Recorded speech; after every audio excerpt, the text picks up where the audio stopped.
عليكم ورحمة الله تعالى وبركاته. داوديال كسو دوادا برنامج كني عيارها waxaan idiga mahad celinayaa dhiirigelinta had iyo jeer aad la garab taagantiin janaalkayga Twitter channel. waxaan ku xasuusinayaa haddii aad nagu cusub tahay inaad subscribe dhahato channelkeena adigoo riixaya calaamada gambaleelka. sidoo kale ha naga iloobin inaad like saarto muuqaalkan. mahadsani aan ku bilaabano barnaamijkeena.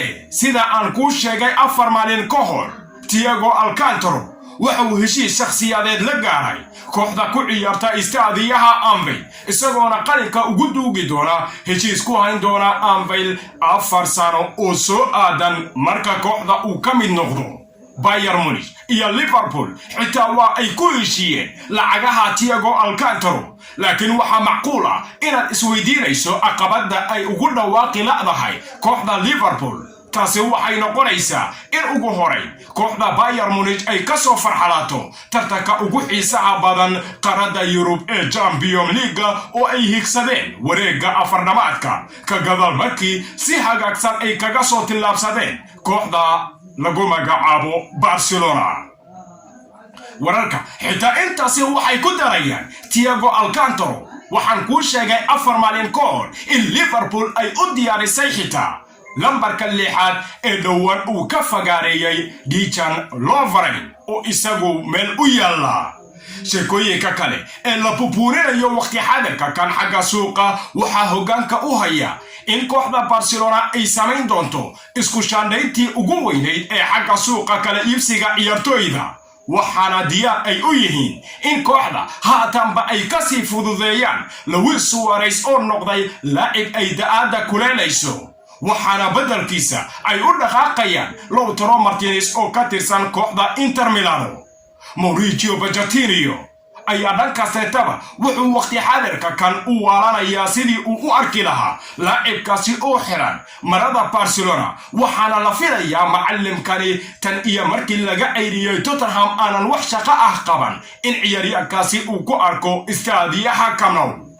qorshaha Barcelona sidoo kale waxa qayb ka ah sidii ay ku heli lahayd laacibka difaaca ugu ciyaara kooxda Manchester City ee Eric Garcia ayaa door muhiim ah ka qaatay xagaygan bandhigii cajiibka ahayd ee horyaalka iyo weliba qaybo ka mid ah tartamada ugu xiisaha badan qaarada Yurub ay ka samaysay kooxda uu hogaamiyo Pep Guardiola.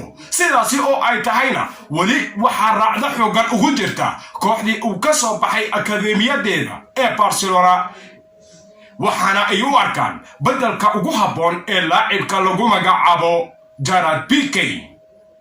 sheekooyinka kale ee taagan caawa sidoo kale waxaa qayb ka ah Paulo Dybala. isaga Juventus si cad ayay u sheegtay in uu iib ka yahay isla markaana ay diyaar u tahay koox waliba oo doonaysa in ay gorgorta la gasho.